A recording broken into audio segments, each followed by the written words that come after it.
What's going on, everybody? Welcome back to Talking with the Source. It's been a week and a half since we've done one, so we're having the upper game here. We've got two this week. AJ can't be here tonight due to working commitments, so it's just me again on me Todd.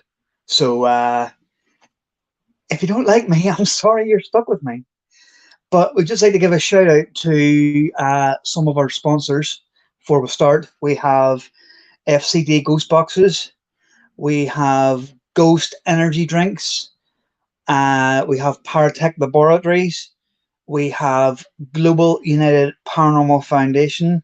Also want to give a shout out to our friends at PD Region Paranormal. We want to give a shout out to Brian J. Laverday at Huntophobia Canada. And we also want to give a shout out for something that we are all involved in at the minute, the Global Ghost Hunt, which is on next year. Go and check that out. You will want to be a part of that, the Global Ghost Hunt. So check that out. Paranormal Static, check them out as well. Fantastic people. That's Brian Horton and Robert Humphreys. Paranormal consultant Matt Barron, good lad he is. And if I've missed anybody else, I probably have. Mr. and Mrs. AAP, don't forget about them. And also, please check out all our social medias as well. We've got Steve-O, who can't be here tonight as well. He's My Jeremy Paranormal on YouTube. You have myself, Haffern Paranormal on Facebook, and Haffern Paranormal on YouTube and Instagram. And also AJ is Coventry Circle Paranormal, so check out all those ones as well. And Talking with the Source on all platforms.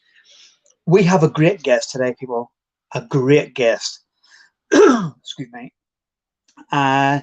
Christopher Allen Brewer. Really, really nice fella. Really into his paranormal. Loves it. So without further ado, what's up, everybody? It just says Facebook user, so you'll probably have to tell me who you are. I don't know why it's doing that. It doesn't give a name in this one. It just says Facebook user. What's up, whoever you are? Let us know who you are, and we'll shout you out. But without further ado, let's bring in Christopher Allen Brewer. Hi, everybody. Christopher. Hi. It's Matt from Paranormal Consultant, Matt Barron. Excellent. So, Christopher, first of all, a really big thank you for coming on. Thank you. I know that we had to delay it by a week. I was away on my jollies, but yeah. We delayed it for a week because they didn't want to do it on his own, and then now he can't be here. Yeah. Well, always away, isn't it? So, obviously, before we start, do you want to give a shout out to people on here who are watching with all your social medias and stuff, your team names or whatever? Give everybody what they want to hear, which is what you run. Yeah, my paranormal investigation team is Future Ghost. Our website is thespiritchasers.com. I'd like to acknowledge and say hi to Jonathan from JK Paranormal. Sean Cruchet, who's one of the mediums and has also been on Portals to Hell and Haunted Case Files. We collaborate with him often. Dennis Allen Batchelor and Rich Horn, who host a number of our investigations. And the list goes on, but there's just a lot of wonderful people out there. And thank you for everyone for logging on today. Yep, no problem at all. And Christopher Allen James, he's got almost the same name as you. Yeah. So do you want to start by telling us, Christopher, what the usual question? I don't even know if I can word it any differently. What got you into the paranormal, and what age were you when you got into it? I was probably one because I grew up in Pine Ridge, South Dakota. I was born there, so I'm a Native American, and our tribe is the Oglala Sioux. So our relationship with the spirit world is a more intimate relationship, where every interaction, there's a spirit in everything. So kind of for me, like everything's haunted because there's a spirit of wind, water, everything is alive. There's not even a word for goodbye in Sioux, because when we part, we're really never separated. Even if that's into the spirit realm, there's no separation. We believe that our dream time was a place where we received a lot of our visions and messages. So if we received a visitation from a dead person in our dream, that was the exact same thing as if we would have received it in the physical. So we took those kind of encounters really seriously, but it's just really a part of our DNA. We believe that regardless of what the physical world says is or is not possible, those kind of physical rules, it's spirit that has the governing authority, and anything can happen. But my first official ghost hunt was, we moved off the reservation when in search of better life opportunities, and we moved to a house on the outskirts of downtown Denver. And my room, there was a closet where a previous tenant had committed suicide. She had hung herself. And I was just alone there with my mother. My father worked the night shift, so it was just me and her on nights. And we used to hear this woman crying from this closet night after night. And there wasn't even a closet door. It was just kind of like the shower curtain, like this heavy fabric that you pull back. So some nights, I don't remember this, maybe I blotted it out because it's too traumatic, but she said you could see the feet of the woman swinging underneath the curtain. Wow. And at the time there was this heavy basement cellar door that I found open. I heard a woman's voice in there, so I went to investigate. I thought it was my mom.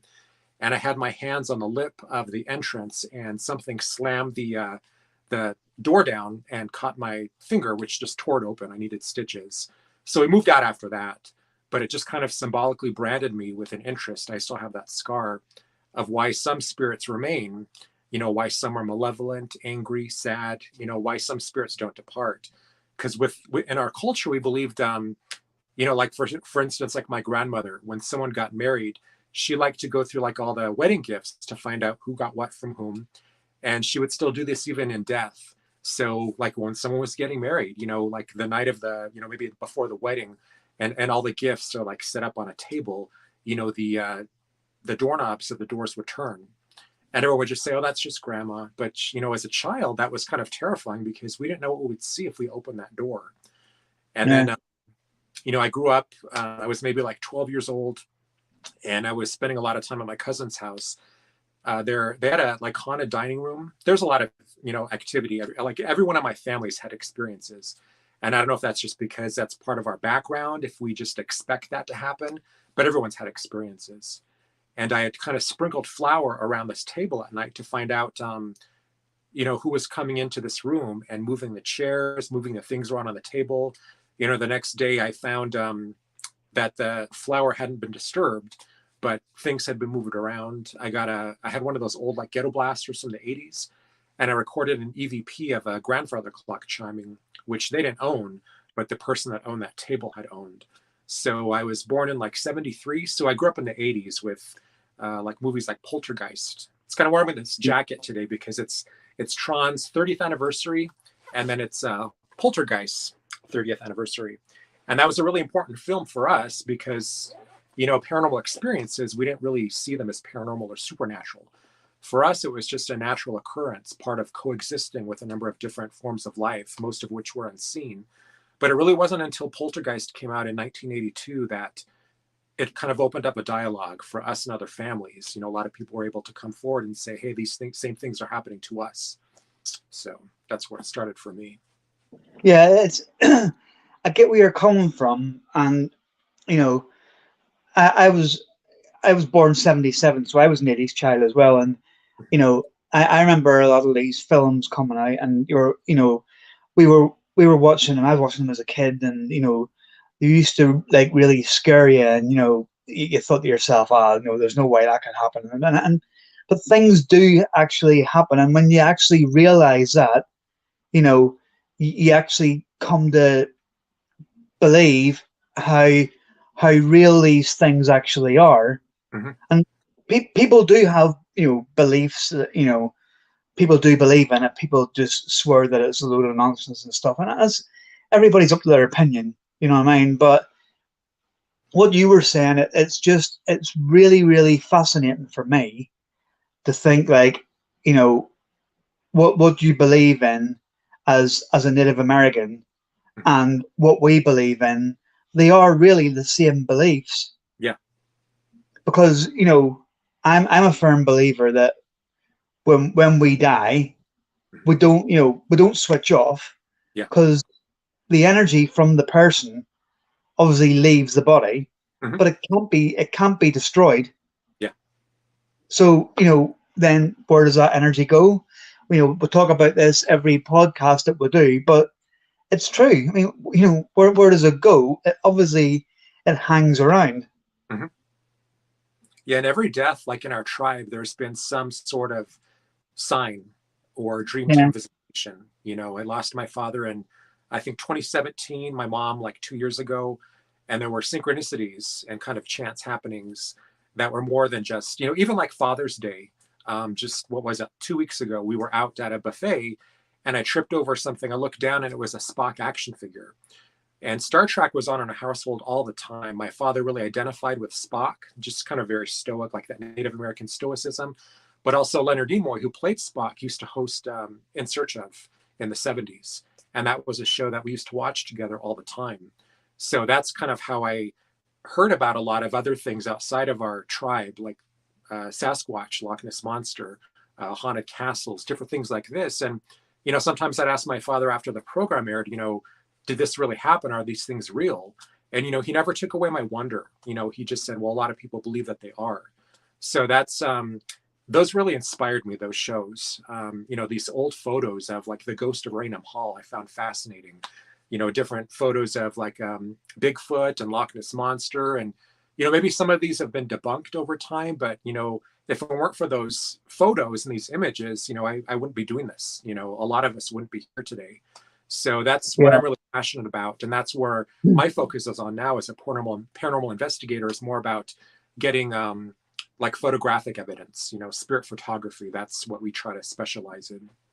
Yeah. Well, that's something that I've recently taken more of a front line with, Mhm. because the amount of stuff that I've caught on camera, you know, I've been told that my connection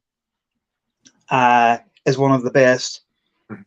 attributes that I have for paranormal investigating. But I'm finding more and more, excuse me, I'm finding more and more that that photographic evidence that I catch, you know, is making people look at it and saying, like, you know, I can't explain that. Yeah. You know, I can't explain that picture. I can't explain what that is. And it's like, to me, it sort of gives you a sense of fulfillment, because you're thinking to yourself, well, I've obviously caught something. Mhm. You know, nobody's saying that, yes, it's paranormal, yes, it's a ghost, yes, it's whatever, but you've caught something. Mhm. And for someone to say you've caught something, it's then like you're thinking, right, well, then I'm doing something right. You know what I mean? And we always So try to be careful about our intention when we go out. Because, you know, like, as you know, maybe there's just dry spills where you're not getting anything. You're doing all the right things. You know, we try to be very conscious about what we do, where we have like maybe a meditation beforehand. You know, how do we want this to go? What are we expecting for this evening? Because, you know, a lot of spirits, they don't do command performances, regardless of what tools you have. You know, we've got all the bells and whistles. But we really just try to focus on our intention. You know, what do we need this photo for? You know, if we get a photo, if it's here to us, do we need that validation? You know, we know they exist. You know, we've caught them before. Is this something we're going to run and put on YouTube or TikTok, which, you know, they don't give a damn about? So it's really just like setting that intention for the evening, because a lot of people do go out and they kind of want that ooh ah, you know, kind of Victorian novelty experience where they just kind of get that rush. You know, some people really want to advance, you know, research, you know, you know, um, move this research forward. You know, some people want authentic contact with the divine, and some people just want the rush, which is fine. But it really helps us, you know, for instance, to just have that short meditation beforehand, and then just really pay attention to our dreams, you know, synchronicities, chance happenings, anything that's trying to get our attention, you know, our attention before or during. yeah, yeah, I think a lot of people. I mean, what you say there, I 110% agree with that, because I think what what I get personally, me out of it is not to like I take a picture and say I've caught an apparition in a picture. It's not to walk around going, "Oh yeah, look at I caught. Look everybody, look at this picture." Yeah. It's like basically being able to go on a platform, whether it be Facebook, whether it be YouTube, whether it be one of these unexplained TV programs or stuff like that.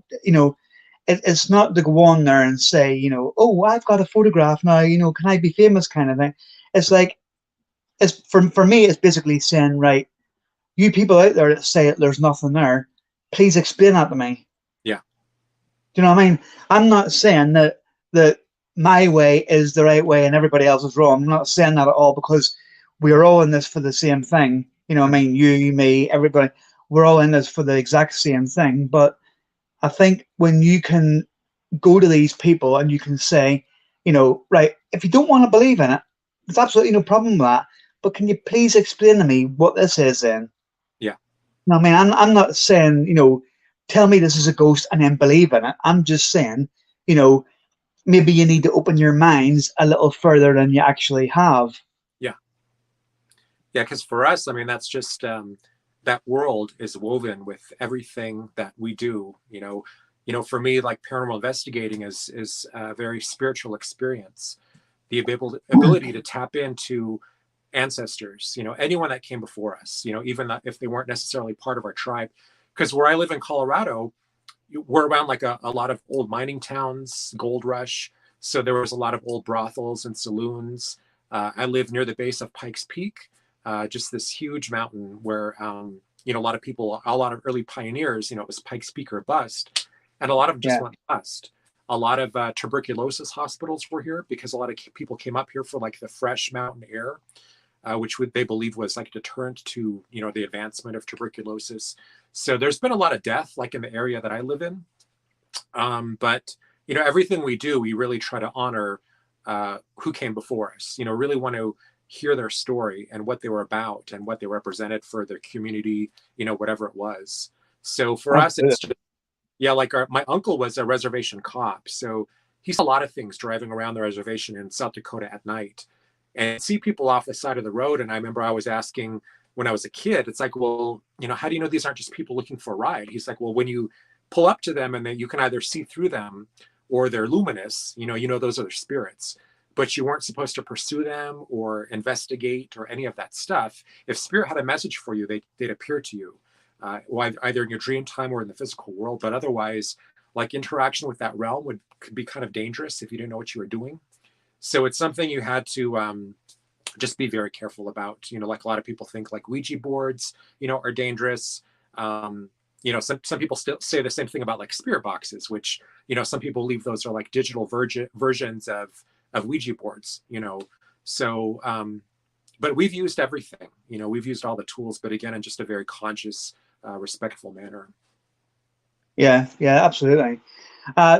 Brian John Laverty, hello. Watching. No, it's like Zan. I think it's Zandine Smith. I think that's how you say it. Sorry, if I've got your name wrong. It says it's getting like the record industry, and it is really, because everybody that's in the what we call the paranormal community, if we all put our resources together and we all work together, and and put all our evidence and stuff together that we capture, and to me, it would be a more believable subject for people. Yeah. But with all the trying to get one up on other people, you know what I mean? Like, well, you've got that, but do you see what I've caught? And trying to be better than someone. To me, I don't buy into all that competition. You know what I mean? Because I've been doing this for like all my life really, but I didn't really officially start my own investigation team, Future Ghost, until maybe 16 years ago. And it was great mingling with other people at different like conventions and things like this. But I was so naive about it. Like I wasn't expecting like all that competition, these people that, kind of claim this para unity, but they're so fiercely territorial and, have to put their stamp on a certain location, and no one else can get in there, or, whatever it is. And I still see a lot of that now, kind of like that one-upmanship. And that's like the last Yeah. thing I want to be thinking about on an investigation. So it's, we always like play friendly with everybody, but it can get really competitive, and that's really too bad, because we're all, this is such a personal experience for a lot of people. And it's also very, just very serious subject matter. And that's something I forget a lot when we go on, when we do these presentations and panels, that sometimes it's just people with their arms folded and just, you're not getting any reaction out of them. And a lot of times it's because it scares people. They don't have that background in the supernatural. And what they know about it, they see on TV, which unfortunately, like a lot of these shows are way over the top and very fear-based. And we didn't really fear those things. We respected those things. We gave some of those things a very wide berth, but we didn't live like in this state of like fear. So that's why we're also really careful when we do have people on investigations, because, that fear, some people are, we forget about that. I've been doing this for so long that there's always that fear factor, and you don't know how people are going to behave, what they're going to do. We've had people pass out on investigations, people like run screaming. We did an investigation on the Queen Mary and stayed the night on the Queen Mary. And I think we started off like with 15 people. By the end of the night, we just ended up with like 4 people because there was just so much activity. So. Yeah, definitely. Paranormal Soul Brother.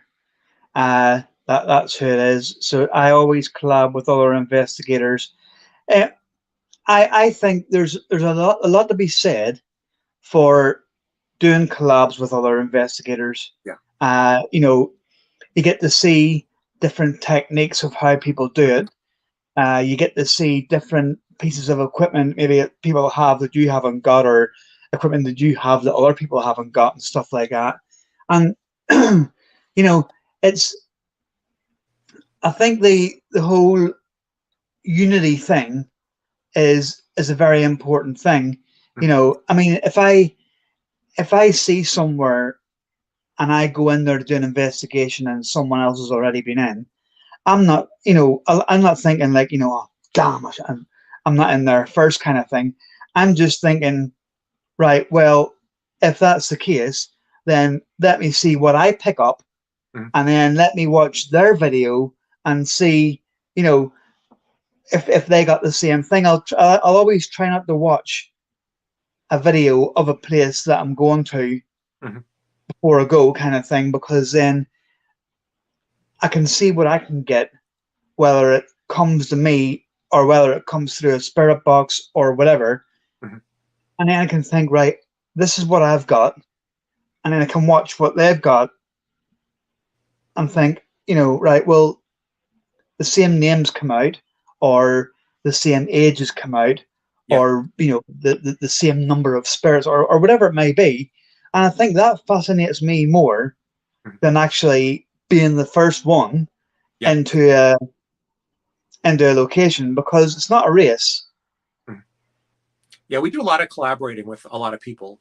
We go pretty much anywhere we're invited, and I think it's really important to collaborate with others, because it's not just maybe like the tools. It's always interesting to see what people bring on investigation and their methods, but also their energetic signature, like what they bring spiritually or energetically to an investigation, their beliefs, their thought forms, their background. So sometimes it's just that unique energy of their spirit that can make or break like an investigation.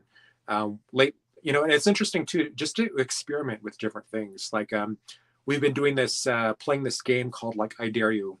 So we'll go into this location and we'll send someone into this room. They'll go in with like a walkie-talkie and like a night vision body camera, and they bring like a bag. We've got these different bags we hand out to the investigators randomly. So that bag might have something like a REM pod and like a FLIR camera. So those are just maybe like 2 or 3 tools that they focus on and use like in that room. And then we'll go around the location, and it's always interesting to have validation, maybe like you were saying with the different voices, I heard this name like in this room too. Or, you're able to put more of this story together, this puzzle, this story that we're asking people that were there before to tell us, But Yeah, we've been like all over the place. I envy you because where you're at, like as we were saying off camera, you have all these sacred sites, these ley lines, which I think really contribute to a lot of the activity you experience out there. Yeah, I think they do. It's you need to really, if you go online, you can get like you can view an old map of Britain, and you can see where it has all the ley lines marked out on it, and you can see where they are, Mhm. and you can see where, and the amount of places that are well known over here to be haunted, and you go to where they are, and you'll see a ley line running right through it, and you're like, that straight away, that partly explains why it is then. Yeah.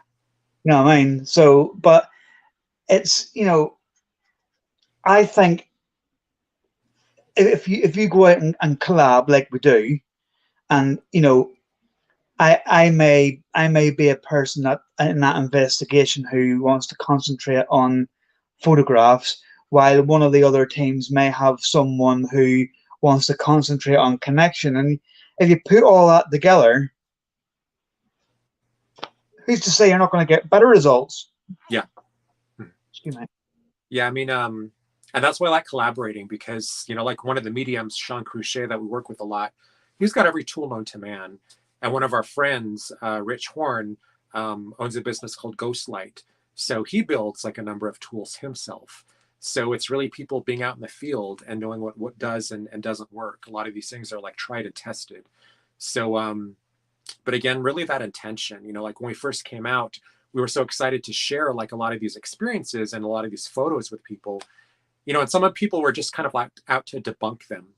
And I understand what debunking is, what debunking is for, but also, we never wanted to kind of like take an experience away from a person. We went to this paranormal convention once, and this one was, she had all these photos of what she claimed was this fiery sword of Archangel Michael that she was able to photograph. And looking through a lot of these photos, we realized that it was just her red hair getting caught in the camera flash and illuminating it, which looked like fire. We didn't say anything about it. That was just kind of like our take on it. I think we know that this is what's happening. We didn't say anything. We were just very courteous. But some other investigation group was there. They totally took away everything, her whole experience, and she was just so devastated that they wouldn't just let her have that. They just had to debunk it. So we just try not to take away an experience from other people because we weren't there. We don't know what happened. But again, just to be very supportive, of what people's experiences are. Maybe that's their only one experience with the other side that they've ever had, and that's a very important thing to them. Maybe that's their first step, and we never want to take that away from somebody. So. Yeah, absolutely. I've got a question for you here, Christopher, as well, from Sandy Griffin. Says, Christopher, are you allowed to say what your Indian name is? Just curious. Yeah, it's I'll tell a story for you. So it was in like my high school year, and I was having a really tough time just trying to graduate, in and out of like relationships, just trying to find my identity, job, sports.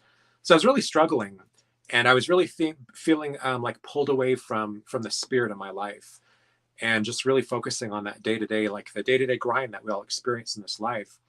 So at the same time, my grandfather, Sidney Bird, started having a series of dreams, and in one of them, he saw one of his eagle feathers rotating above a lake, and this eagle feather kept appearing to him. He knew this eagle feather was supposed to go to someone else in the tribe. So he starts in his dream time, he starts walking toward this lake, and he looks down and he sees bear tracks. So he follows the bear tracks to the edge of the water, and he looks in and he sees my reflection smiling back at him. So that's how he knew that that eagle feather was going to me. And he named me Tochante, which is Sioux for bear heart. So bear, obviously, I've had we believe in animal totems in our tribe. So a lot of animals you might see repetitively, either in nature or synchronistically in your dream time. These are animals that bring you their what's known as medicine. Like I have bear medicine. There's also like bat medicine. Like, this is my bat room. So a lot of bats. Bats represent like echolocation, the ability to see in the dark, to kind of find your way through the dark, through darkness. So that's really huge. And then also in my family, like a lot of people came to me for counsel. I was just a very caring, loving person.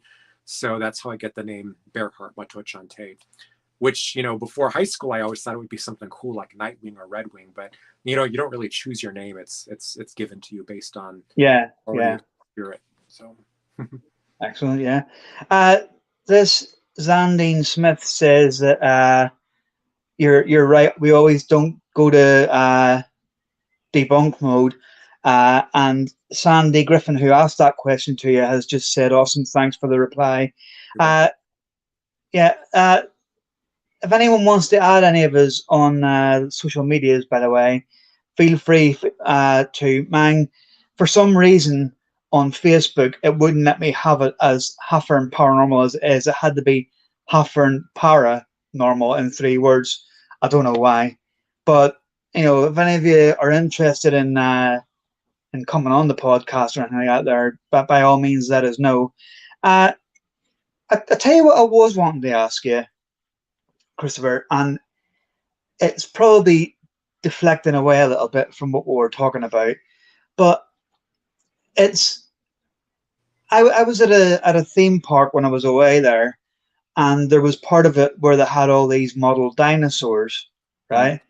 And they called it obviously Jurassic Land or something like that. It was, and it's like I've got a little bit of a problem with that because if you were to believe, now I'm not saying before anybody ridicules me here, I'm not saying that I don't believe it, but if you were to believe what the Bible says about, God created the earth, then he put Adam and Eve on. So where in all that do the dinosaurs fit in? Yeah. Do you know what I mean? If you can go as far back in records now to like, BC, when really in another way they're actually saying, well, there wasn't really much before BC, Yeah. but it's like, I don't know. I get about the I always used to think to myself when I was a kid about the dinosaurs. Well, how do they know it looked like that? How do they know a T-Rex looked like that? How do they know this, that? But obviously, if bones are uncovered in certain positions, you can obviously make the shape of them and whatever out. But I don't know. It's a weird one, and it's gone off the subject a little bit what we're talking about. But I don't know if you can have an opinion on that. I don't know where they actually would have fit it in. Yeah, I love dinosaurs. I love Jurassic Park. I've got like a bookshelf full of collectibles. I still remember the first time I saw that movie, but where it ties in with religion, I guess, it's kind of controversial in my tribe because a lot of people, like my father, my uncle, my grandfather, were forced into these boarding schools and had that Sioux kind of like, literally physically beat out of them if they were beaten if they were, caught speaking any Sioux. So again, forced to speak the English language, forced to follow the Christian God, which we did also. My mom wanted me to have some other spiritual foundation other than just our native spirituality. And so I grew up Christian. Like we were raised, like from a very early age. We did like the Bible schools. We went to church every Sunday, like Sunday school, different like youth groups and stuff. We were Presbyterian, which were maybe more a little more liberal. So for us, it wasn't, we didn't have this beaten into our head. Well, the Bible says it's this way, so it's got to be this way. It was more just setting like a spiritual tone, and so things like that. I do remember sometimes, like, I write about this in my book, where it was like an Easter Sunday and it was during Sunday school. And one of the teachers had us sit in a circle and she passed out a bunch of old rusty nails. So she's like, press this nail into your palm as hard as you can without breaking the skin. So we did this and obviously it hurt. She's like, does that hurt? And then she's like, she actually broke her skin. So she's bleeding down the hand. And she's like, look what he did for you. So that was kind of like horrifying. And when my mom heard this, she's like, well, maybe it's time to pull the kids back out of this church because that's not what we're about, So, obviously for us, we didn't have a concept of hell. We didn't, Jesus wasn't a part of our development. It was like in these Christian churches, but we had our own spiritual beliefs, which, we did just fine with, we knew about, obviously, dinosaurs. There were fossils discovered. We knew about the different colors of and races of man all the way around the world.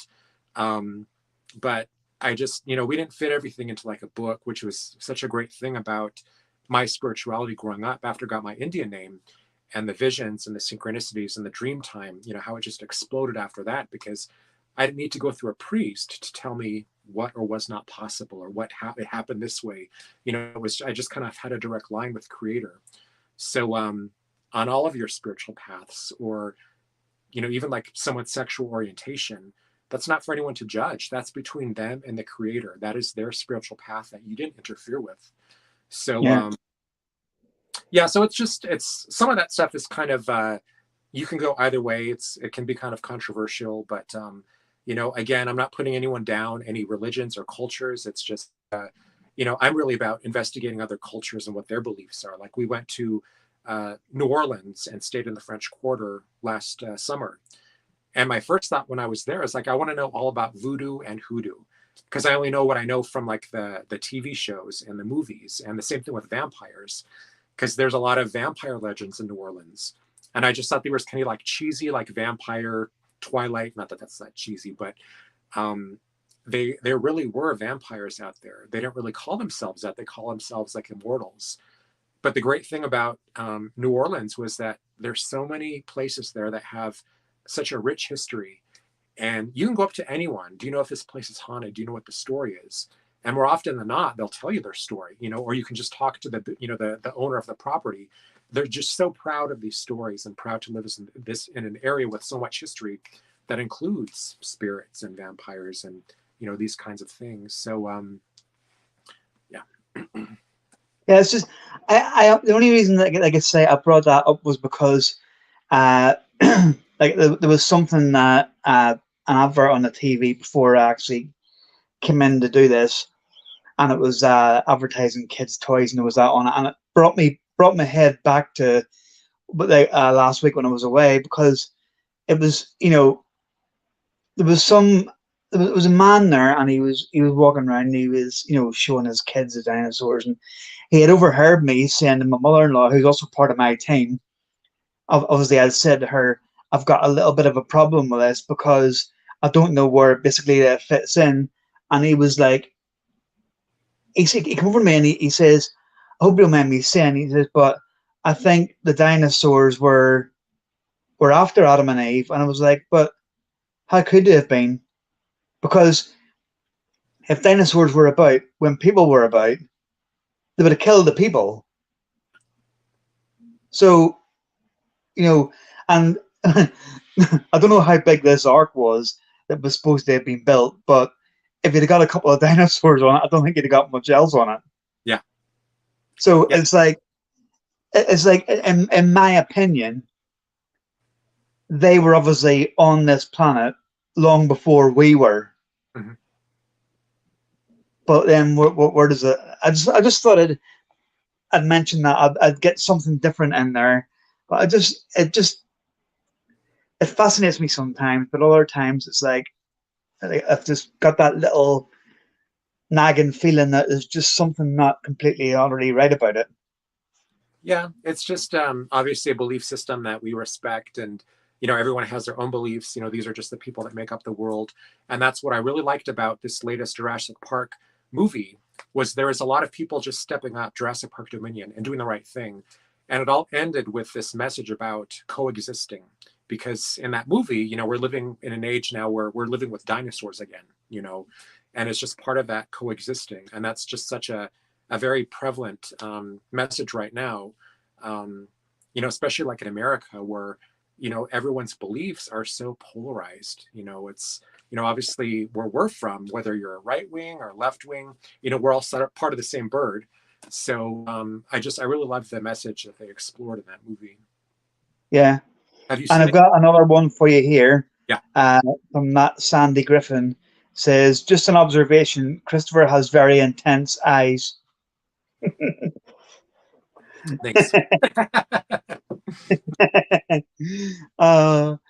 So, do you want to tell the people about about, you were saying about your book uh, that you've written, and also your work for like Discovery Plus and stuff like that.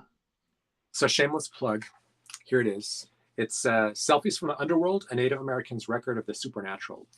And this is something I started before the pandemic. It was shortly after my father died. You know, a lot of us go into these abandoned locations at night in the dark, looking for ghostly activity. But, you know, what does that do to you? Like when someone from you're very close to dies, you know, does that change your belief in the paranormal? Does it make it stronger? You know, for myself, I kind of like lost some faith in ghost hunting because it was so much about tools and people going on investigations with these little boxes and these apps and all these things looking, you know, almost removing themselves from the environment or allowing a tool to think for them. So, you know, whereas I go in more and like tap into a place, the energetic, you know, the energetics of a place, which can sometimes be exhausting, but that helps direct me as far as where to go to get like EVPs. So basically the tools are just an extension of that. But after my father died, I really had to kind of reconsider what I was doing. And if what I was doing was still okay, you know, which, you know, synchronistically, you know, he started giving me visions and different signs that I'm still on the right path. But after the pandemic, which hit a lot of Native American tribes really hard, especially the Dene, the Navajo, a lot of what I put in here was a lot of Native wisdom, different ceremonies and rituals, things about our dream time, things maybe that hadn't been shared before, but a lot too to just kind of preserve that wisdom in those stories because we were losing people from the tribe. Like my grandfather, who gave my Indian name Atochante, he died exactly 1 month after my dad left. My dad left on the Day of the Dead, which was always a holiday I celebrated and was so interested. And then I thought, well, that's always going to be a day I'm going to mourn now, which now my relationship with my father is just, it's even stronger. And same thing with my mother. So the book was just really about logging all of those tribal ghost stories because, you know, even before we left the reservation, we had some very scary things that happened to us. And not just ghosts, but also cryptid stories, star people, all part of that coexisting with different forms of life. So everything's in this book. And then up until when I started doing the shows, like my ghost story was my first one. I did Most Terrifying Places on Earth, Haunted Hospitals. I've done like the last 3 seasons. So season 4 is premiering in probably closer to the fall. And that one I filmed earlier this February, but also Paranormal 911, Paranormal Nightshift. So they bring me on to kind of like be a paranormal expert, which I've never really been comfortable with that title because we're all learning. And I think there's all things we can learn from each other, more of like a paranormal like advisor, you know, and just kind of lending my background to, you know, every time I do these shows, they give me maybe like 13 case files to start with, 13 different stories I comment on and do my own research as far as maybe this person is seeing like a lot of cats or like there's a lot of cats in this episode. So what are the mythological and lore, you know, associated with this being?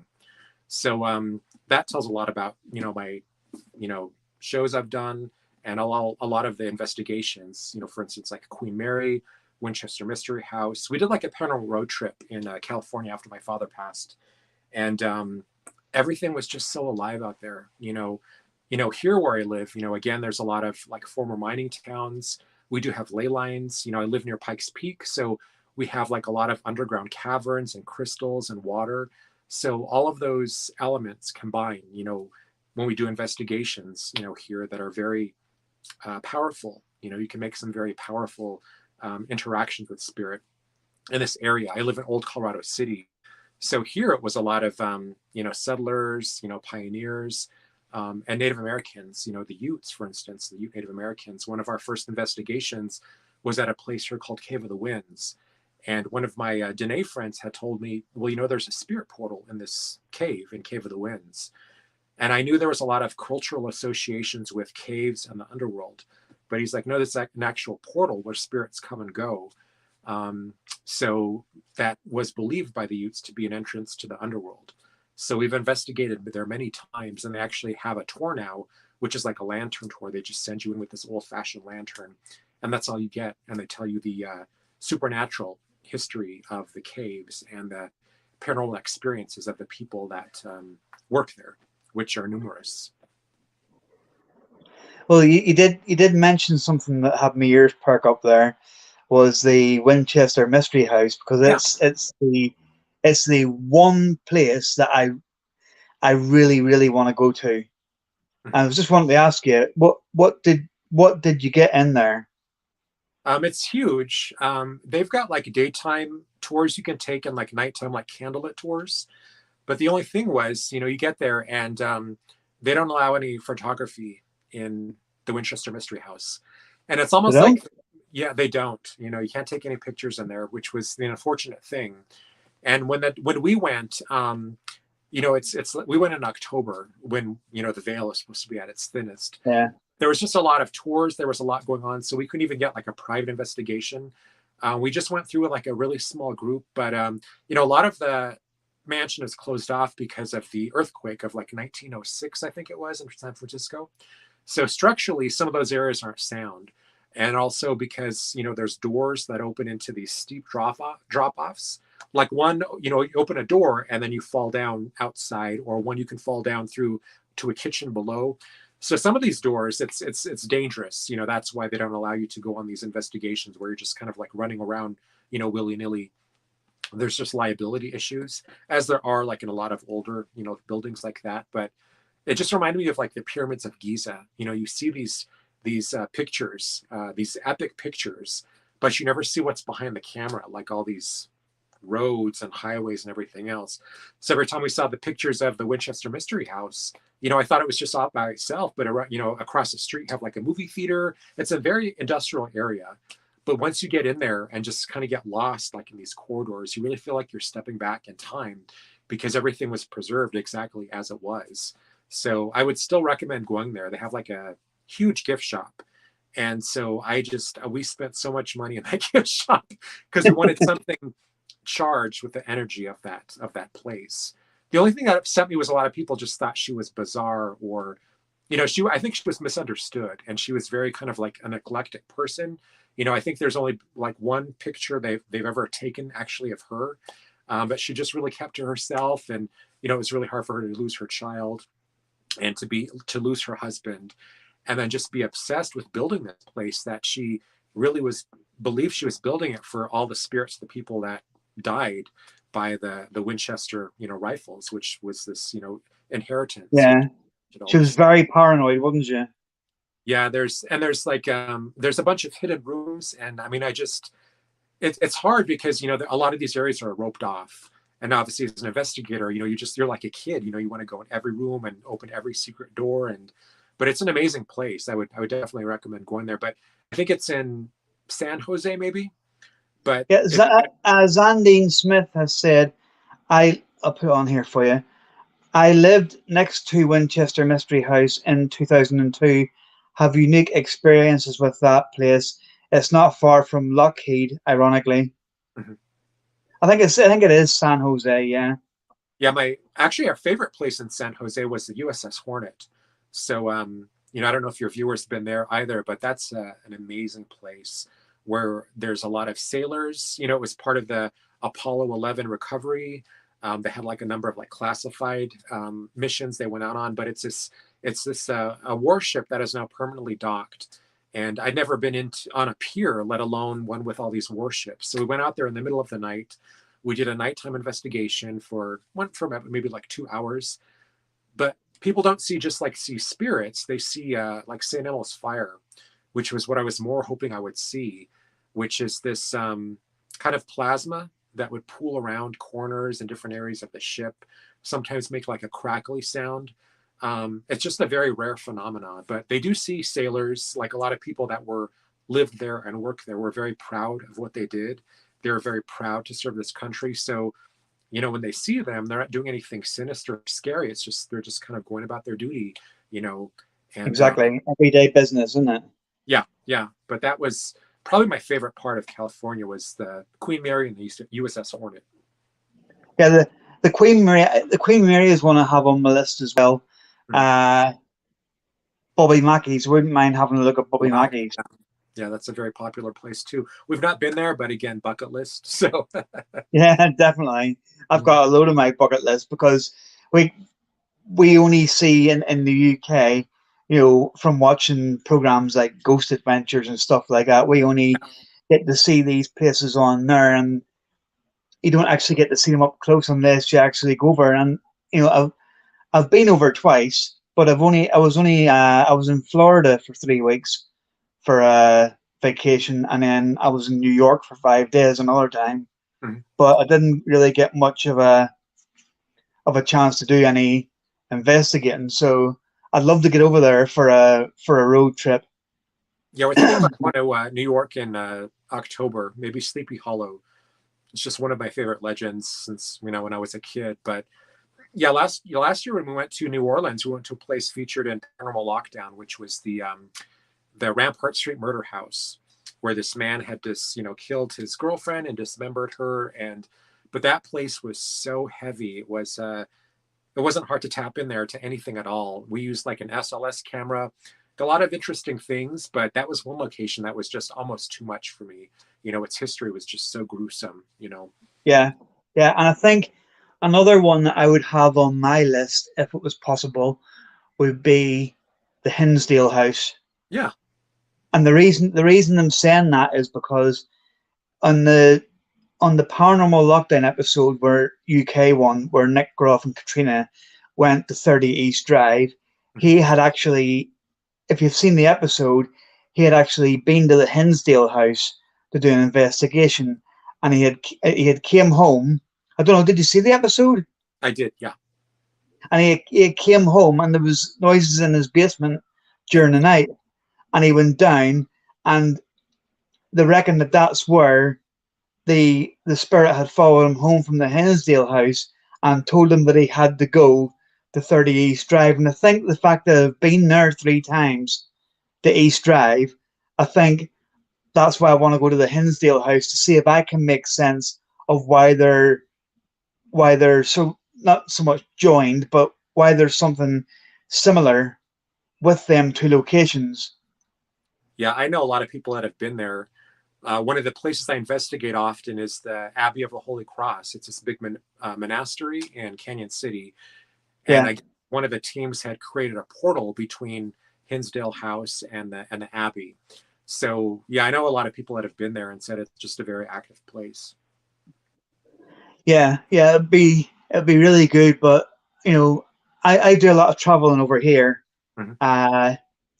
around different places and try and get to what places and all I can. But I wanna try and I'd love to do something like a Route 66 Yeah, vacation. I mean, we can literally fly into St. Louis and then basically go to, and it ends in California, doesn't it? yeah. I mean, there's so much along the way, like Yeah, Massachusetts. Like I have a best friend that lives out there, and Salem witch trials. I mean, there's just so much history. yeah, and then you're not far from Gettysburg either. Berg, yeah, another one. Yeah, and AJ, he lives in Connecticut, Uh-huh. so he ain't far from that either. Mhm. But no, I mean, it's been great hearing your story. I mean, I love talking to people about the paranormal. I love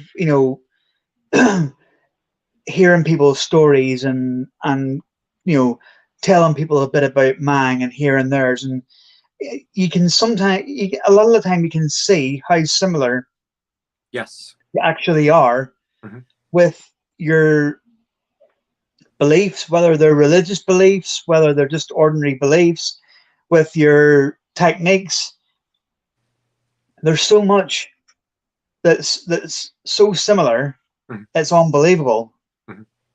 Do you have conventions out there that you go to? No, that this is something that this is one thing. Like when people over there talk about they going to like paracons and stuff, Yeah, we don't really have that. you don't?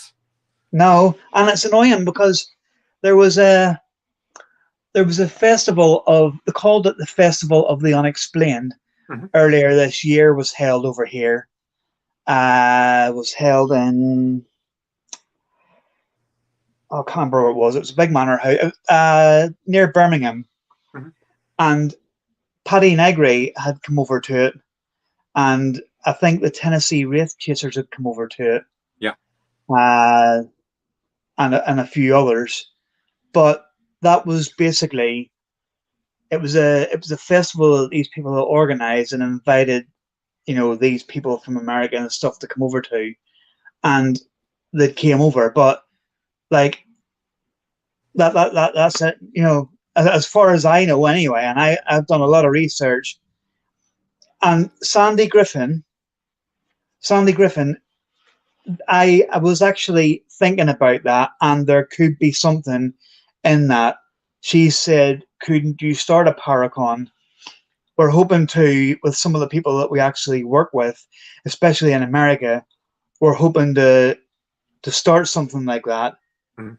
and have it where there this, if you want to call it a Paracon, will obviously travel around places in America. But what will happen is they'll have a couple of us in the UK to start like a UK branch of this, and if we can get a couple of dates and locations organized, then they've said they'll try and come over.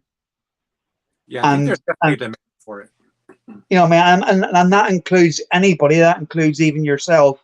Mhm. You know, if we can manage, I find over here, Christopher, and I don't know about you over there, but over here, there's two differences. Right? There's a difference between the interest in it and people going to it. Mhm.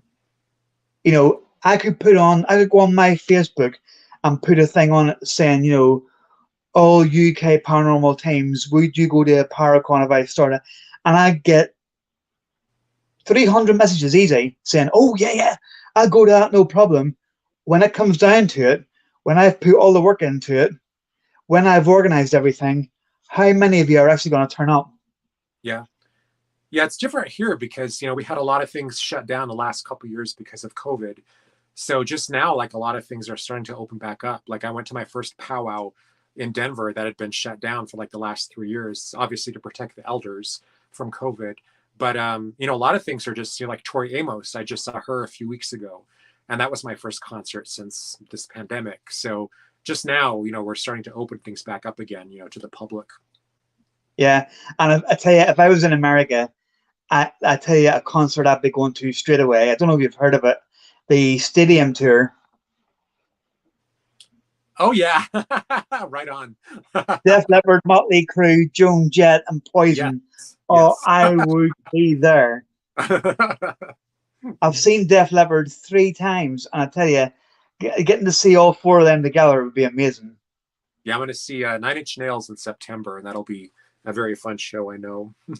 Yeah, and I was going to go and see Guns N' Roses because they're coming here. They're coming to London in the start of July. Mhm. But have you heard them lately? No, no, they're very Uh, different.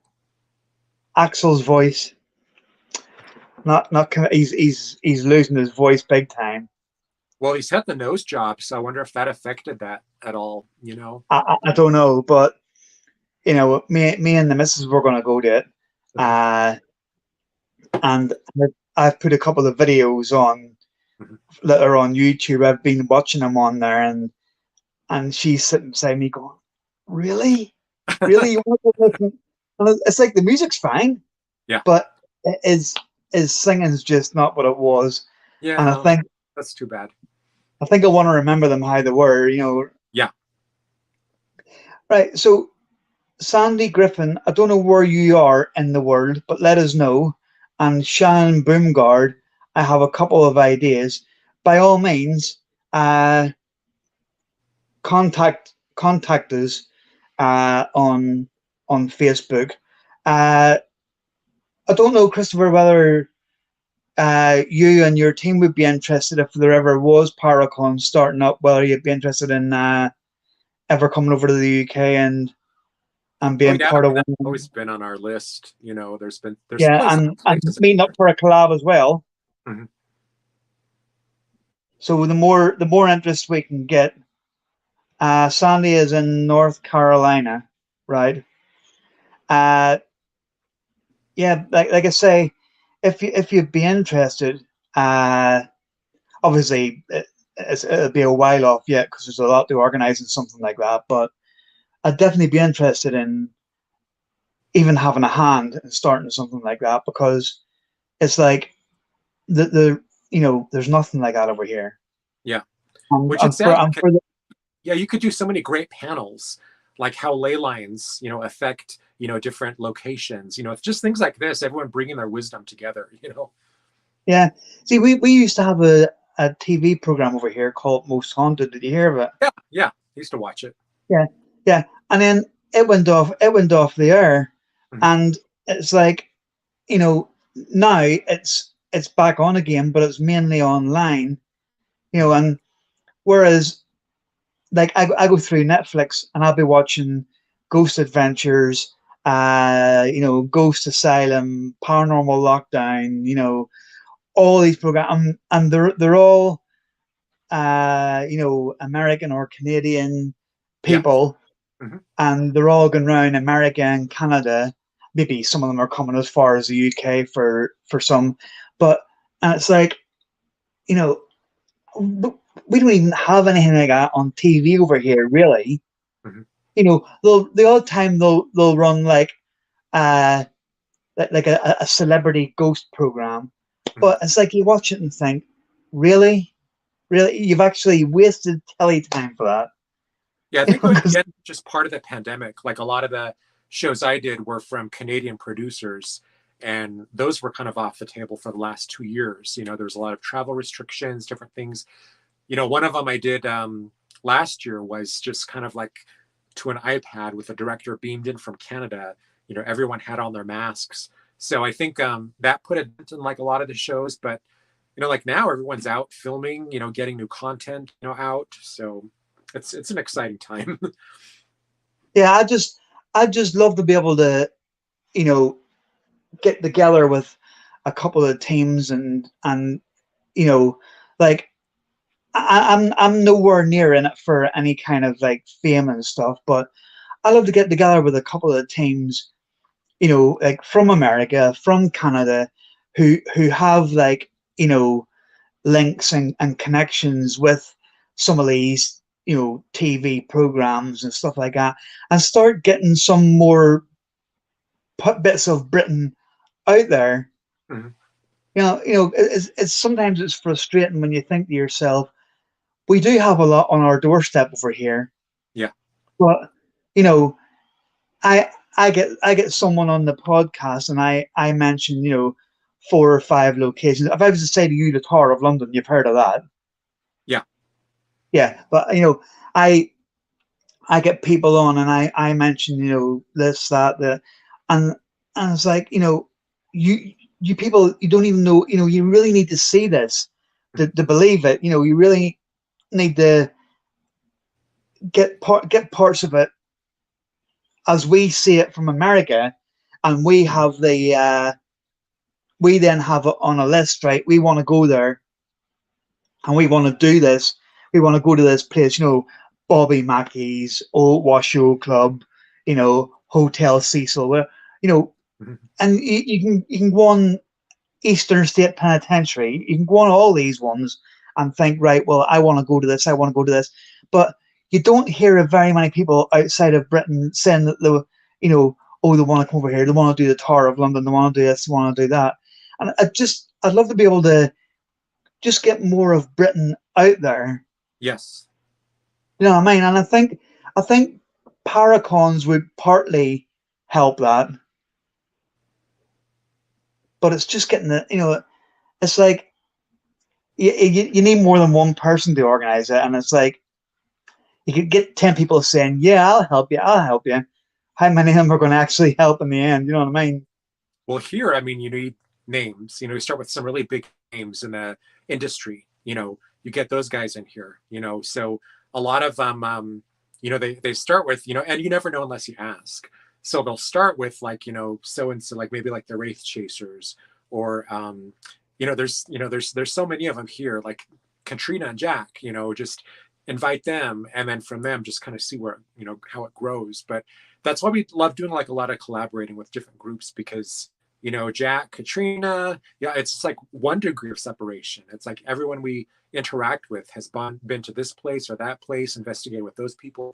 So That's one thing I like about it. You know, we did like Denver Comic Con like last year, which was huge, and that was probably one of our biggest audiences. And just you know, again, there's a lot of people just kind of like with their arms crossed, or people that was, you know, they thought it was too scary, but we were able to kind of like just make our connection with like a lot of people, which is what we want to do. It's just, you know, I come from like a tribe of storytellers, so for us, it's just sharing those stories, preserving those stories, you know, listening to similar stories others have had. You know, at the end of the day, you know, that's what it's about, those stories.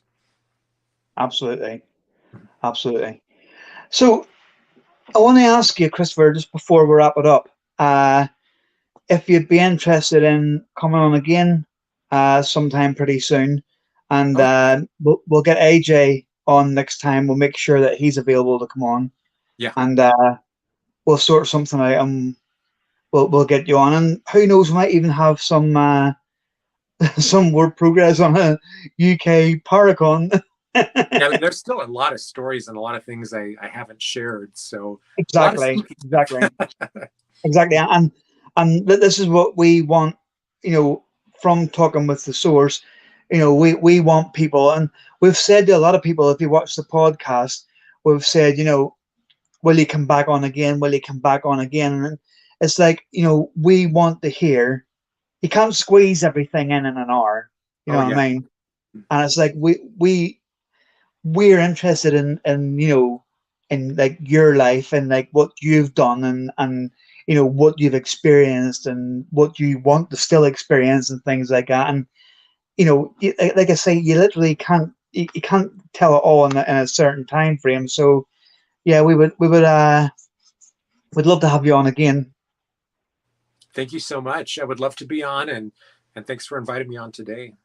Yeah, not a problem at all. And people who are watching, uh a big thank you to everybody who's watched, who's commented: Zandine Smith, Sandy Griffin, uh trying to think of Shannon Boomgard, uh yeah, and anybody else who's been watching and commenting. Some comments don't seem to come through on here for some reason, but again, I just want to say, Christopher, a massive thank you You're welcome. for coming on, and also apologies for having to reschedule it a week behind when it actually was. Oh, that's fine. Everything happens for a reason. It does, but like I say, a big massive thank you, and we will have you on again. I'll be in touch with you. Probably, let's see, maybe say maybe late September time. Be okay for you? Yeah, that's fine. Yeah. Well, I'll obviously stay in contact with you anyway, Okay. and I'll get a date organized. We'll make sure AJ's in this time, because Okay. I know he was really wanting to speak to you as well. Yeah.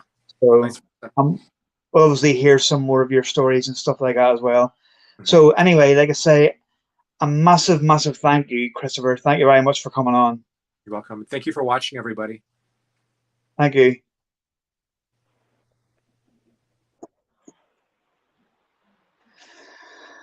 Right, everybody.